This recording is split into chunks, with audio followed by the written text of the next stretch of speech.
This just happened, and it could change everything.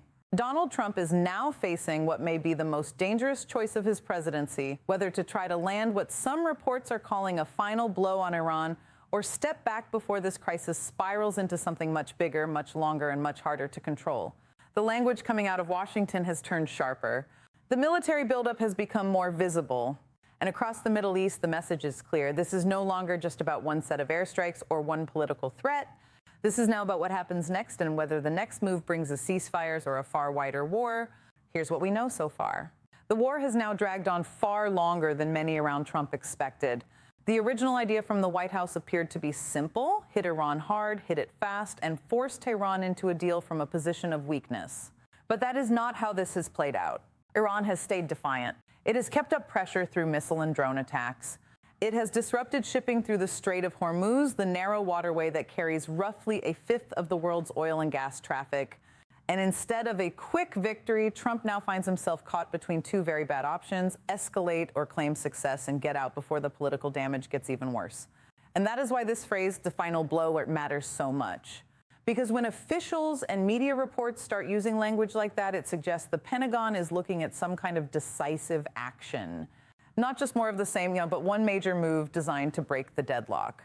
The problem is nobody outside the inner circle seems to know exactly what that move would be. And that uncertainty is precisely what has the region and the markets on edge tonight. Let me explain. There are really a few possible meanings behind the idea of a final blow. The first is a final major air assault, one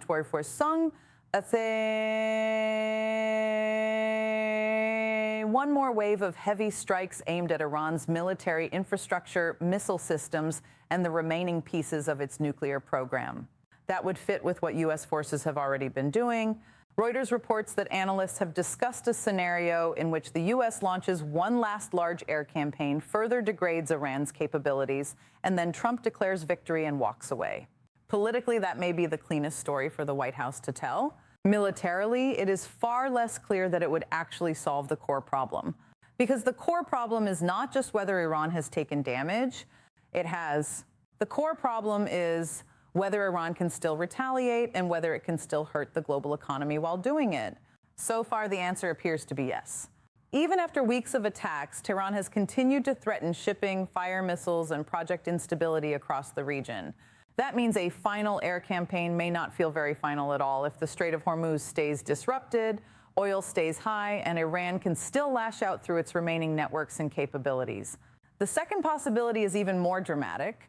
Washington has reportedly been weighing ground options, not a full-scale invasion of Iran, but limited, targeted operations. That could include taking Kharg Island, Iran's vital oil export hub, or seizing other strategic points tied to shipping and military pressure in the Gulf. On paper, that kind of move gives Trump leverage. Kharg Island handles the overwhelming majority of Iran's oil exports. Control that, and you squeeze Tehran economically. But here's where it gets interesting and dangerous. Military analysts have warned that taking such a target might be the easy part. Holding it would be the nightmare.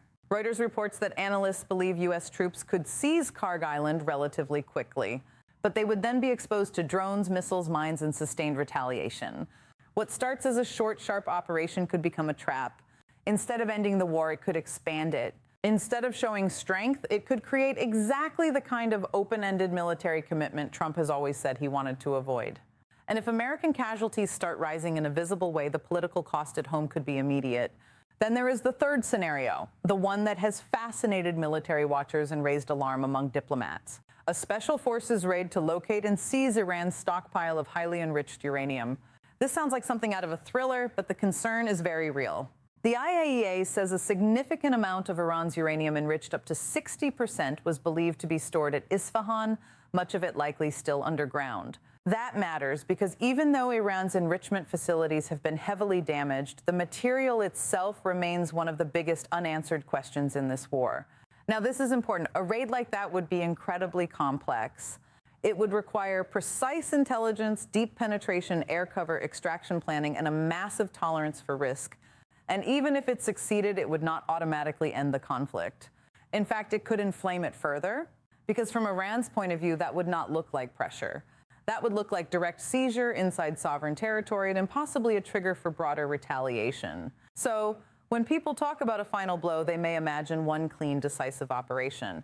But real wars do not work that way. A dramatic move can just as easily open the next phase. And this is where Trump's own messaging has become part of the story. On one hand, he has been talking about ending the war quickly. Reuters reported that he told aides he wanted a relatively short timeline, measured in weeks, not months or years. He has even suggested the United States could be out of Iran pretty quickly and return later only for limited strikes if needed. But at the same time, he has threatened to hit Iran extremely hard, warned of strikes on energy plants and oil wells, and kept all options on the table. So the message from Washington right now is mixed. It sounds like an off-ramp delivered in the language of escalation. Iran, for its part, is not playing along. Tehran has rejected Trump's public claim that it requested a ceasefire, calling that statement false and baseless. Iranian officials have described U.S. peace proposals as unrealistic, illogical, and excessive. And from Tehran's perspective, survival itself may be enough to claim a kind of victory. If Iran can absorb the damage, keep striking back, keep global prices elevated, and avoid total capitulation, then it can argue that Washington failed to impose its will, even after weeks of military pressure. That brings us to the background of how all this happened. The war began with the idea that Iran's nuclear ambitions, missile capability, and regional power had to be broken before they became even more dangerous. Trump and Israeli leaders argued that Tehran was too close to a point of no return. But critics say the administration never clearly defined what success would actually look like. Is success the destruction of Iran's nuclear infrastructure? The reopening of Hormuz? The collapse of Iran's military leadership? Regime change? Or simply enough damage for Trump to say the mission is complete? That lack of clarity is now haunting the White House. Because every military campaign eventually runs into the same question. Like, what is the end state? And right now, the answer is still blurry. If the goal is a deal, Iran is resisting. If the goal is total deterrence, the region still looks unstable. If the goal is reopening the Strait of Hormuz, that has not fully happened. And if the goal is to avoid a forever war, then any move involving boots on the ground carries a huge risk of doing the exact opposite. Meanwhile, the war is no longer confined to Iran and Israel. The Houthis have entered the picture again, launching attacks and vowing to continue operations. That matters because they have already shown in the past they can disrupt shipping routes around the Red Sea and the Bab el-Mandeb Strait. So now the nightmare scenario is not just one choke point under pressure, but two. If Hormuz remains unstable and Red Sea routes come under greater threat as well, global shipping, fuel costs, and inflation all take another hit. In plain terms, the longer this goes on, the more the whole world pays for it. And the world is already reacting. Oil prices surged dramatically as the conflict intensified. Analysts polled by Reuters sharply raised their price forecasts, warning that extended disruption could push prices far higher and deepen the supply shock. The G7 has said it is ready to take all necessary measures to stabilize energy markets. Emergency oil stock releases are already part of the conversation. Europe is pushing for de-escalation. Gulf states are sending their own urgent message to Washington, not just end the war, but make sure Iran can never again weaponize shipping lanes, missiles, drones, and proxy attacks in the same way. But even America's regional allies are not fully aligned on what should happen next. Some Gulf states want a swift end before their economies suffer even more. Others want a more conclusive outcome that reduces Iran's military threat long term. At the same time, several Gulf officials are deeply wary of U.S. ground troops entering Iran, fearing it would trigger retaliation against their infrastructure, ports, energy facilities, and civilians. So even among partners, there is anxiety. Everyone wants control, but not everyone wants the same path to get there. Public reaction has become another battlefield. In the United States, polls show the war is unpopular overall. Reuters has reported that while many Trump voters still support airstrikes, support drops sharply when the idea shifts to occupation, nation building, or a long war with American boots on Iranian soil. That is a critical red line. Trump's political brand was built in part on the promise that he would not drag America into another Iraq or another Afghanistan. If this conflict starts looking like one of those wars, even parts of his own base could turn quickly. And online, the debate is fierce. Supporters say Trump is doing what previous presidents only talked about, confronting Iran directly, breaking its ability to threaten the region, and forcing a reckoning. Critics say the White House has offered shifting explanations, unclear goals, and dangerous rhetoric with no believable exit plan. Some argue that the administration wants the image of decisive strength without accepting the reality of what a prolonged conflict would demand. Others say backing down now would only encourage Tehran and make future confrontations more dangerous. In other words, the public argument mirrors the strategic one. Hit harder or get out. Finish it or end it. There is no easy middle ground. But here's where this story becomes even bigger than Trump and Iran. This war is reshaping the global picture.